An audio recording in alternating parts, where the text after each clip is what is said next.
इस जगत में वे ही धन्यभागी हैं जिन्हें अंतर ध्यान की याद आने लगे, जिन्हें एक बात बार बार याद आने लगे, दिन के 24 घंटों में बार बार याद आने लगे, भीतर जाना है। और जो जब मौका मिल जाए तब भीतर सरक जाए। एक ज़ैन फकीर को निमंत्रित किया था कुछ मित्रों ने भोजन के लिए। 7 मंजिल मकान, जापान की कहानी है। अचानक भूकंप आ गया। जापान में भूकंप बहुत आते भी, भागे लोग, गृहपति भी भागा। 7वीं मंजिल पे कौन रुकेगा जब भूकंप आया हो। सीढ़ियों पे भीड़ हो गई, बहुत मेहमान इकट्ठे थे, कोई 25 मेहमान थे। गृहपति द्वार पर ही अटका है। तभी उसे ख्याल आया कि प्रमुख मेहमान का क्या हुआ, उस ज़ैन फकीर का क्या हुआ। लौट कर देखा, वह फकीर तो अपनी कुर्सी पर पालथी मार के बैठ गया है, आंखें बंद, जैसे बुद्ध की प्रतिमा हो, संगमरमर की प्रतिमा हो, ऐसा शांत, ऐसा निश्चल। उसका रूप, उसकी शांति, उसका आनंद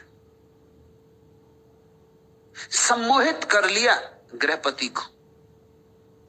खींचा चलाया जैसे कोई चुंबक से खींचा चला आता है। बैठ गया फकीर के पास। भूकंप आया और गया। फकीर ने आंख खोली। जहां से बात टूट गई थी भूकंप के कारण, वहीं से उसने बात शुरू कर दी। गृहपति ने कहा, मुझे अब कुछ भी याद नहीं कि हम क्या बात कर रहे थे। ये बीच में इतना बड़ा भूकंप हो गया है, सारे नगर में हाहाकार है, इतना शोरगुल मचा है, इतना बड़ा धक्का लगा है, मुझे कुछ भी याद नहीं हम कहां क्या बात कर रहे थे। अब उस बात को आप शुरू ना करें। अब तो मुझे कुछ और पूछना है। मुझे ये पूछना है कि हम सब भागे, आप क्यों नहीं भागे। फकीर ने कहा, भागा तो मैं भी, मैं भीतर की तरफ भागा, तुम बाहर की तरफ भागे। जहां जिसकी मंजिल है, जहां जो सोचता है सुरक्षा है, उस तरफ भागा। और मैं तुमसे कहता हूं, तुम्हारा भागना व्यर्थ, क्योंकि भूकंप यहां भी है, भूकंप 6वीं मंजिल पर भी है, भूकंप 5वीं मंजिल पे भी है, भूकंप 4थी मंजिल पे भी है, भूकंप सब मंजिलों पर है। भाग कहां रहे हो। जो 5वीं मंजिल पे हैं वो भी भाग रहे हैं, जो 3री मंजिल पे हैं वो भी भाग रहे हैं। भूकंप सड़कों पे भी है, जो सड़कों पे हैं वो भी घरों की तरफ भाग रहे हैं। हर एक भाग रहा है, लेकिन तुम भूकंप से भूकंप में ही भाग रहे हो। मैं भी भागा, मैं भीतर की तरफ भागा। और मैं एक ऐसी जगह जानता हूं अपने भीतर, एक ऐसा स्थान जहां कोई भूकंप कभी नहीं पहुंच सकता, जहां कोई कंप ही नहीं पहुंचता। भूकंप की बात छोड़ दो, जहां बाहर का कोई प्रभाव कभी नहीं पहुंचता। मैं उस अछूते कुंवारे लोक की तरफ भागा। मैं भी भागा, ये ना कहूंगा कि नहीं भागा। तुम्हारी समझ में ना आया हो, क्योंकि तुम एक ही तरह के भागने को पहचानते हो। मैं हाथ पैर से नहीं भागा, मैंने शरीर का उपयोग नहीं किया, क्योंकि इसका उपयोग तो बाहर की तरफ भागना हो तब करना होता है। शरीर तो मैंने शिथिल छोड़ दिया, विश्राम में छोड़ दिया और सरक गया अपने भीतर। वहां बड़ी सुरक्षा है, क्योंकि वहां अमृत है, वहां कोई मृत्यु नहीं।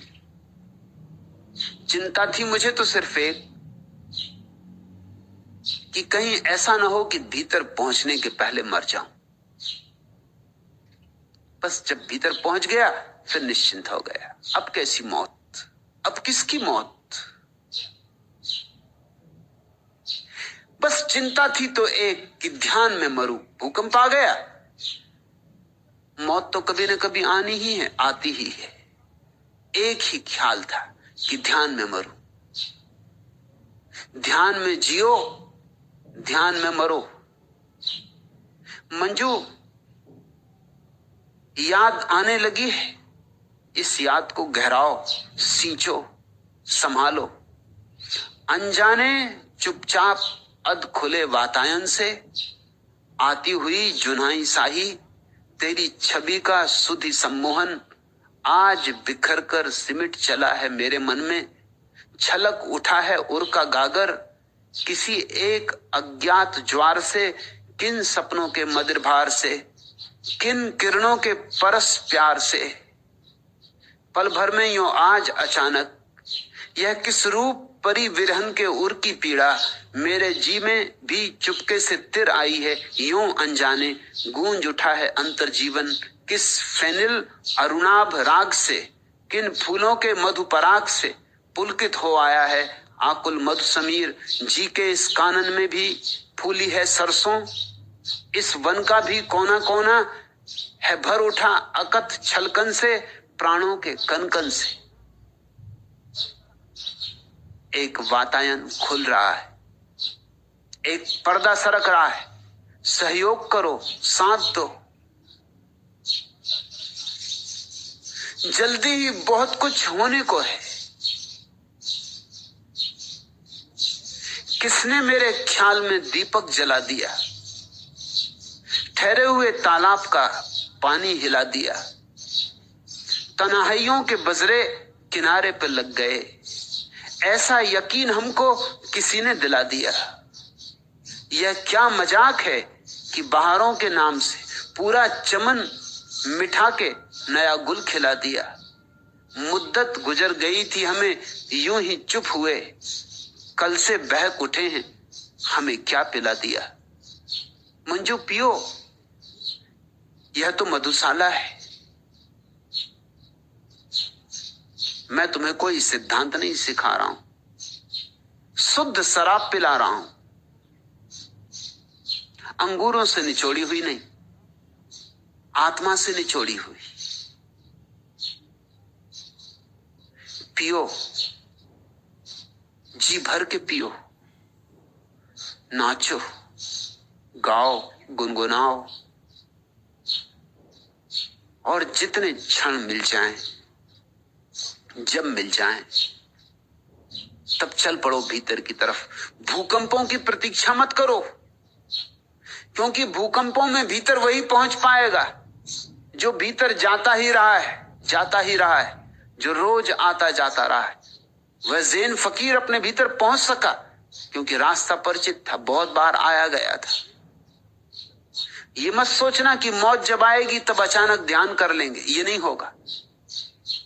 मौत अचानक आएगी। जीवन भर धन की चिंता की थी, मरते वक्त की धन की ही चिंता तुम्हारे सिर पर सवार रहेगी।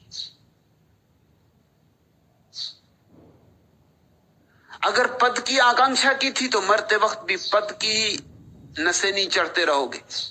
कल्पना में मृत्यु के क्षण में तुम्हारा सारा जीवन संग्रहित होकर तुम्हारे सामने खड़ा हो जाता। तुमने ये बात तो सुनी होगी ना कि जब कोई आदमी नदी में डूब के मरता है तो एक क्षण में सारा जीवन उसके सामने दौड़ जाता है। यह बात सभी के संबंध में सच है, नदी में डूब के मरने वालों के संबंध में ही नहीं। मरती घड़ी में तुम्हारा सारा जीवन सिकुड़ के, जैसे हजारों हजारों फूल से एक बूंद इत्र निचोड़ते हैं, ऐसे तुम्हारे सारे जीवन के अनुभव से एक बूंद निचुड़ाती। लेकिन अगर तुम्हारा सारा जीवन दुर्गंध का ही था तो बूंद दुर्गंध की होगी।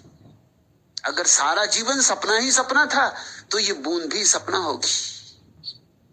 और अगर जीवन में तुमने कुछ सत्य भी कमाया था, कुछ ध्यान भी कमाया था, कुछ प्रेम भी जगाया था, कुछ बांटा भी था, कुछ लुटाया भी था, छीना झपटा ही न था, कुछ करुणा भी की थी,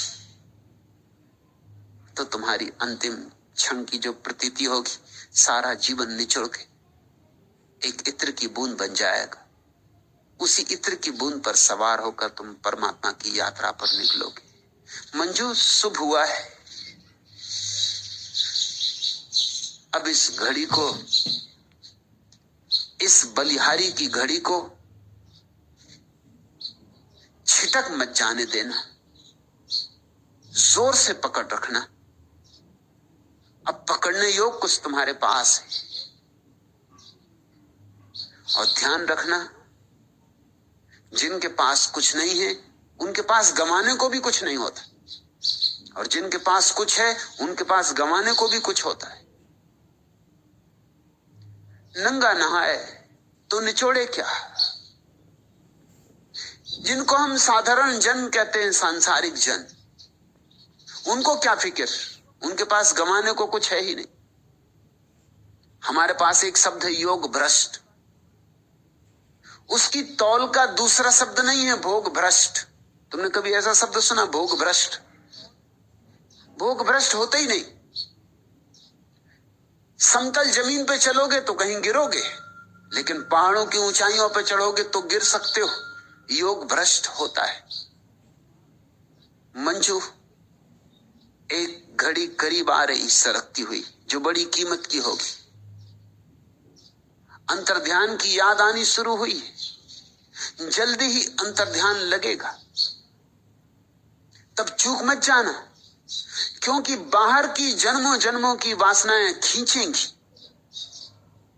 बाहर की जन्मों जन्मों की आदतें खींचेंगी,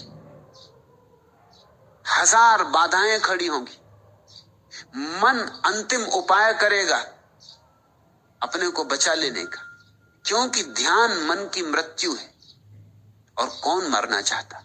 मन भी मरना नहीं चाहता है।